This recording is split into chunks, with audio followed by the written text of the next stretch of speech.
घूम रही हूँ, मेरी 15-20 किलोमीटर गाड़ी खड़ी हुई है, थोड़े आगे जाइए।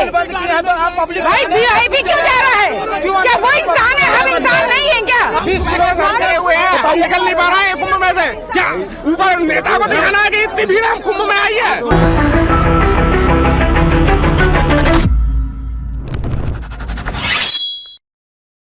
வணக்கம். கும்பமேளாவின் விவிஐபி கல்ச்சர்.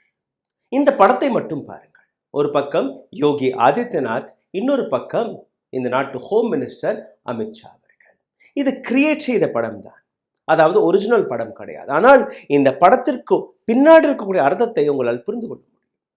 இவர்கள் இரண்டு பேருமே இந்த நாட்டின் மிக முக்கியமான ஸ்தானத்தில் இருக்கக்கூடிய நபர்கள். ஆனால் இவர்களுக்கு பின்னாடி இருக்கக்கூடிய அந்த சவ அடுக்கையை பாருங்கள், எந்த அளவில் மக்கள் நெரிக்கப்பட்டார்கள் என்று.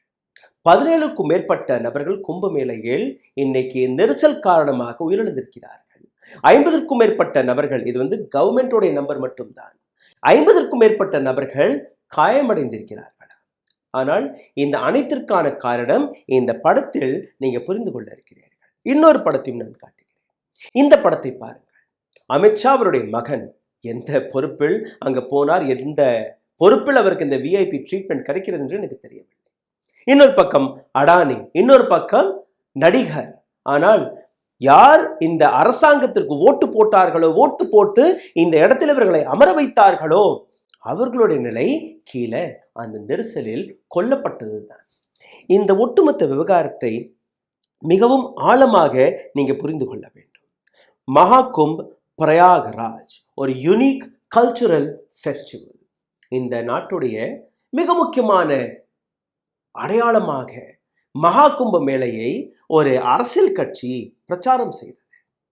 உத்தரப்பிரதேசத்தில் 45 கோடி மக்கள் வருவதாக ஒரு மிகப்பெரிய பிரச்சாரம்.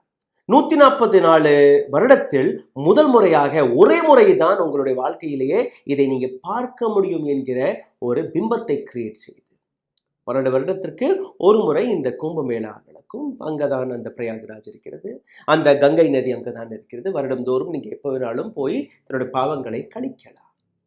அனில் அம்பானி போன்ற நபர்கள் இந்த நாட்டுடைய கோடிக்கணக்கான சொத்தை கொள்ளையடித்ததற்கு பின்பு இந்த கங்கை நதியில் நான் தன்னுடைய பாவத்தை கழுவ போறேன் என்று கூறியுள்ளார். ஹேமா மாலினி போன்ற நபர்கள், அடானி அம்பானி போன்ற நபர்கள், அமித்ஷா போன்ற நபர்கள் கடவுளுக்கு முன்பு அனைவருமே சமம் என்கிற விஷயத்தை இவர்கள் மறந்து விட்டார்கள். அங்க இருக்கக்கூடிய மக்கள் எந்த அளவில் பாதிக்கப்படுகிறார்கள் என்று கூட கேட்காமல் உங்களுக்கு ஒரு வீடியோ எடுத்து காட்டுகிறேன். சைரன் சத்தம் வந்த உடனே அங்க இருக்கக்கூடிய அதிகாரிகள் எப்படி இந்த விவிஐபிக்களுக்கு அங்க இடத்தை கொடுக்கிறார்கள். இந்த நெரிசல் எதற்காக நடந்தது, அதற்கும் நான் வருவேன். ஆனால் இந்த விவிஐபி கல்ச்சரை நீங்க புரிந்து கொள்ளுங்கள். இந்த வீடியோவை பாருங்கள்.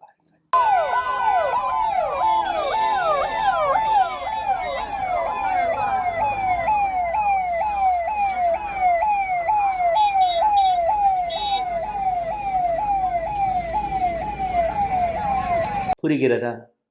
உங்கள் கையில் பணம், பலம், அதிகாரம், சட்டம் இருந்தால் போதும் இந்த நாட்டில் இருக்கக்கூடிய மக்களை ஈயெறும்பை நசுக்கிக் கொள்ளும்படி உங்களால் கொல்ல முடியும். இந்த ஒட்டுமொத்த விஷுவல்ஸ்களை நான் காட்டுகிறேன். அதாவது ஒரு சில பக்தர்கள் என்னெல்லாம் பேசியிருக்க, ரெட் மைக் என்று என்னுடைய நண்பர் நடத்தி வரக்கூடிய ஒரு ஊடகம் உபாத்தியாயம், அவர் இந்த வீடியோவை போட்டிருந்தார். அங்கிருந்து நான் சோர்ஸ் எடுத்து உங்களுக்கு இந்த வீடியோக்களை எடுத்து காட்டிட்டு இருக்கேன். காலை 4 மணியிலிருந்து எந்த விதமான ப்ராப்பர் அரேஞ்ச்மெண்ட்டும் இல்லாமல், அதாவது ரயில்வே ஸ்டேஷனில் ட்ரெயின் நிற்கிறது, ட்ரெயினில் இறங்கி என்னுடைய குடும்பத்துடன் 15லிருந்து 20 கிலோமீட்டர் வரை நாங்கள் நடந்தே இந்த கும்பமேளைக்கு வந்து கொண்டிருக்கிறோம். இன்னும் எவ்வளோ தூரம் நடக்கணும்னு எங்களுக்கு தெரியலை. எந்த விதமான அரேஞ்ச்மெண்ட் அங்கே இருக்கும் என்று எங்களுக்கு தெரியலை. என்னுடன் என்னுடைய தாயார் இருக்கிறார், என்னுடைய மனைவி இருக்கிறது, என்னுடைய சின்ன சின்ன குழந்தைகள் இருக்கிறார்கள். ஆனால் அங்கே ஆட்டோ ரிக்ஷா கிடையாது, சைக்கிள் கிடையாது, பைக் கிடையாது, பஸ் வசதி கிடையாது. உங்களிடம் இருக்கக்கூடிய ஒரே ஒரு ஆப்ஷன் நடந்து போவது மட்டும்தான். இது விவிஐபி கல்ச்சர் வழியாக இவர்கள் கிரியேட் செய்த இந்த இவ்வளோ பெரிய மகா மண்டலம். இந்த ஒட்டுமொத்த ஆர்கனைசேஷனுக்காக பணம் யார் கொடுத்தது? இந்த அடானி, அம்பானி இவர்கள் கொடுத்தார்களா? கிடையாது. மக்களுடைய வரிப்பணத்தை வைத்து இவ்வளோ பெரிய திருவிழாவை நீங்க ஆர்கனைஸ் செய்திருக்கிறீர்கள். ஆனால் அந்த மக்களுக்கு கிடைக்கக்கூடிய அந்த அடிப்படை வசதிகளை கூட நீங்க சரிபார்க்க முடியவில்லை. 45 கோடி மக்கள். இதற்கான அர்த்தத்தை புரிந்து கொள்ளுங்கள். உத்தரப்பிரதேசத்தில் இருக்கக்கூடிய மொத்த மக்கள் தொகையிலிருந்து அதை அப்படியே டபுள் ஆக்கி விடுங்கள். தமிழ்நாடு, ஆந்திரா, கர்நாடகா, கேரளா இந்த 4-5 மாநிலங்களை சேர்த்தால் கூட இந்த 45 கோடி மக்கள், அதை விட தாண்டிய மக்கள்.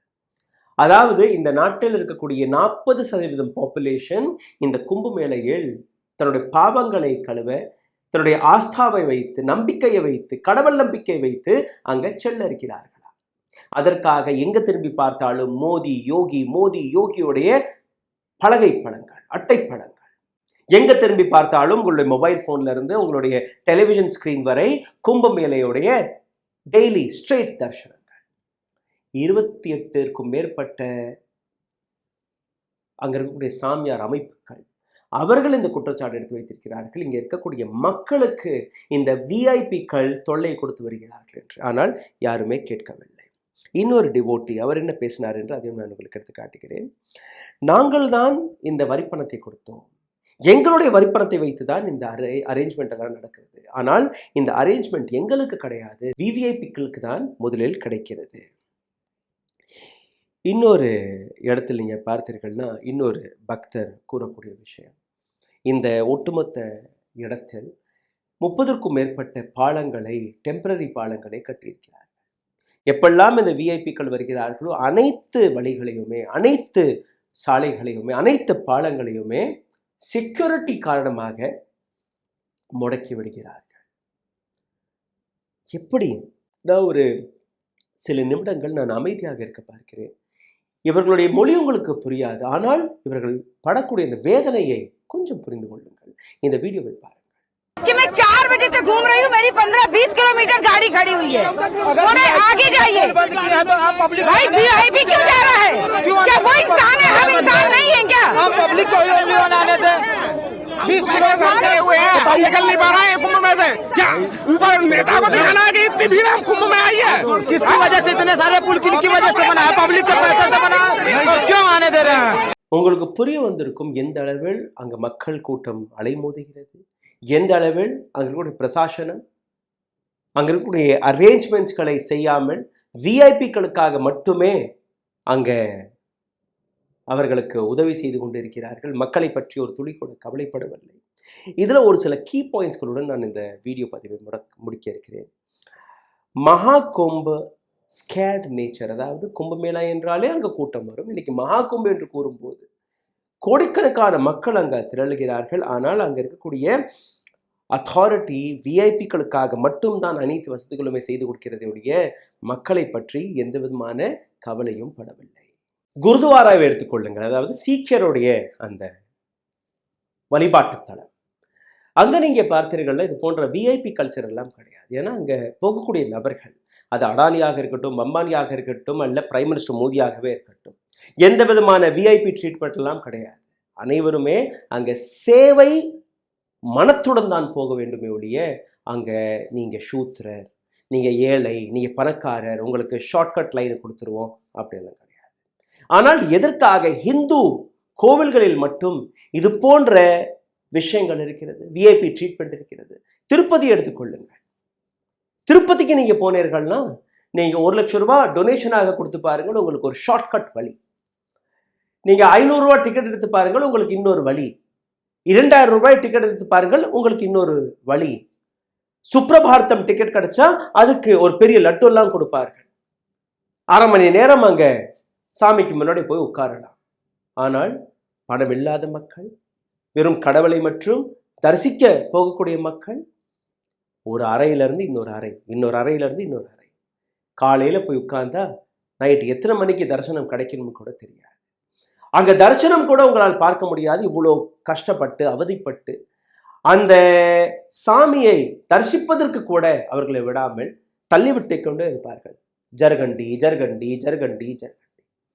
பல பேர் எங்களால் கடவுளை பார்க்கவே முடியலையே, சின்ன குழந்தைகளை தோளில் சுமந்து கொண்டு அதோ பார், ஏன்னா அங்க போனாலே விரட்டி விடுவார்களே, இங்கிருந்தே பார்க்க ஆரம்பித்து விடுவார்கள்.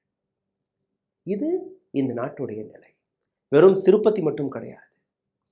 குருத்வாராவில் என்னெல்லாம் நடக்கிறதோ அனைவருமே சமம் என்று இதை எடுத்து காட்டுகிறார்களோ, அதை போன்ற ஸ்டேட்மெண்ட், அதே போன்ற சிச்சுவேஷன், அதே போன்ற ஒரு அமைப்பு ஏன் மற்ற கோவில்களில் நடக்கக்கூடாது, மற்ற இடங்களில் நடக்கக்கூடாது? எதற்காக இந்த விவிஐபி ட்ரீட்மெண்ட்? மக்களுடைய ஃப்ரஸ்ட்ரேஷனை நீங்க கேட்டீர்கள். இன்னொரு வீடியோவும் நான் உங்களுக்கு எடுத்து காட்டுகிறேன். எந்த அளவில் அங்கே மக்கள் ஃப்ரஸ்ட்ரேட்டடாக இருக்கிறார்கள்.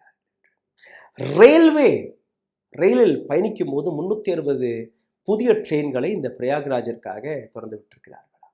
அந்த ரயிலிலிருந்து வரக்கூடிய காட்சிகளை பார்த்தாலே உங்களுக்கு புரிய வரும் எந்த அளவில் கூட்டம் போகிறது, எந்த அளவில் மிஸ்மேனேஜ்மெண்ட் அங்கே நடந்திருக்கிறது, எந்த அளவில் அங்கே இருக்கக்கூடிய அத்தாரிட்டி வெறும் விஐபிக்களுக்காக மட்டும்தான் வேலை பார்த்திருக்கிறது. அப்படி உண்மையிலே மக்களுக்காக வேலை பார்த்திருந்தால் இந்த நெரிசல் ஏற்பட்டிருக்காது. ஒரே என்ட்ரி, ஒரே எக்ஸிட், போகக்கூடிய வழியிலேயே நீங்க திரும்பியும் வர வேண்டும். இதை கூட அவர்கள் பார்க்க முடியவில்லை, இதை கூட அவர்களால் சரியாக செய்ய முடியவில்லை என்றால் எந்த விதமான border issue of VIP culture. VIP கல்ச்சர்னால நீங்க பார்த்தீர்கள்ல, அந்த கும்பமேளையை சுற்றி இருக்கக்கூடிய, அதாவது அக்கம் பக்கத்தில் இருக்கக்கூடிய டிஸ்ட்ரிக்ட்ஸ், அங்கிருந்து கூட மக்களை உள்ள அனுமதி கொடுக்க மறுத்து வருகிறார்கள். நீங்க எல்லாம் வரக்கூடாது, உள்ள வரவே கூடாது, இந்த விஐபிக்கெல்லாம் போனதுக்கு அப்புறம் நீங்க வாங்க. அப்போ என்ன ஆகுது, ஒரு இடத்துல நீங்க அடைச்சு போடுறீங்க, திடீர்னு அந்த கதவை திறக்கும் போது எல்லாருமே கூட்டமாக உள்ள ஓடி வரக்கூடிய அந்த விஷயம். இப்போ இந்த அனைத்தையுமே சரிபார்ப்பதற்காக என்ன வழி? உடனடியாக அரசாங்கம் இமீடியட்டான ஆக்ஷன்ஸ்களை எடுத்து விஐபிக்களுக்காக ஒரு தனி வழி அவர்களுக்கு தனியாக ஒதுக்கிடுங்க. ரொம்ப முக்கியமான நபர்கள் இல்லையா, அவர்களுக்கு ஒரு இடம், ஒரு வழி, அவர்கள் இந்த பக்கம் வரவே கூடாது. மக்களுக்காக நீங்க எந்த ப்ரிப்பரேஷனை செய்திருக்கிறீர்களோ அதை இன்னும் மேல்படுத்துவதற்காக ஒரு நம்பர் வைங்க. இதுக்கு மேல ஒரு நாளைக்கு இந்த இடத்திற்கு மக்கள் வரக்கூடாது என்று வைங்க. நீங்க அந்த 45 crore அந்த நம்பர் எல்லாம் மறந்துருங்க. Let it be 20 crore. வருஷம் முழுவதும் அங்க இருக்கக்கூடிய தண்ணீர் அதுதான், அங்க இருக்கக்கூடிய கடவுள் தான். திறந்து வைங்க. இந்த ஒரு மாதத்திற்குள்ள குளிச்சா மட்டும்தான் உங்களுடைய பாவங்கள் போகுமா என்கிற அந்த பிம்பத்தை நீங்க உடைக்கணும். இது அரசாங்கத்தோடைய வேலை. மக்கள் வருவாங்க, ஏன்னா அந்த மாதிரியான ஒரு பரபரப்பை நீங்க கிரியேட் செய்து விட்டீர்கள். ஊடகங்கள் வழியாக, அட்வர்டைஸ்மெண்ட் வழியாக, உங்களுடைய பிரச்சாரம் வழியாக, உங்களுடைய ஹிந்துத்வா கும்பல் வழியாக இன்னைக்கு உயிரிழக்கக்கூடிய நபர்கள் யார்? எந்த எம்பி மினிஸ்டரும் இந்த நெரிசலில் பாதிக்கப்படவில்லை. அவர்களுடைய குடும்பத்தினர்கள் கூட இதில் சிக்கவில்லை. அப்பாவி மக்கள் இன்னைக்கு உயிரிழந்து நிற்கிறார்கள். அவர்களுடைய தவறு என்ன? அரசாங்கத்தை நம்பி, அட்மினிஸ்ட்ரேஷனை நம்பி அங்க நாங்க போனா எங்களுக்கு பாதுகாப்பு கிடைக்கும், எங்களுடைய வரிப்பணத்தை வைத்து இந்த அரசாங்கம் இவ்வளவு பெரிய திருவிழாவை அரேஞ்ச் செய்திருக்கிறார்கள், ஆர்கனைஸ் செய்திருக்கிறார்கள். உங்களை நம்பி வந்த நபர்களை நீங்க ஏமாற்றி விட்டீர்கள். சிந்தித்து பாருங்கள். நன்றி, வணக்கம். ஊடகம் கார்ப்பரேட் அரசியல்வாதிகளின் கைப்பாவையாக, அடிமைகளாக இருந்தது போதும். இனி சாட்டை எடுத்து சுழற்றும் நேரம் வந்துவிட்டது. ஊடகம் பொதுமக்களாகிய உங்களுக்காக, உங்களாலேயே இயக்கப்பட வேண்டும். ஊடக சுதந்திரத்திற்காக உங்களின் பங்களிப்பை இன்றே அளித்திடுங்கள்.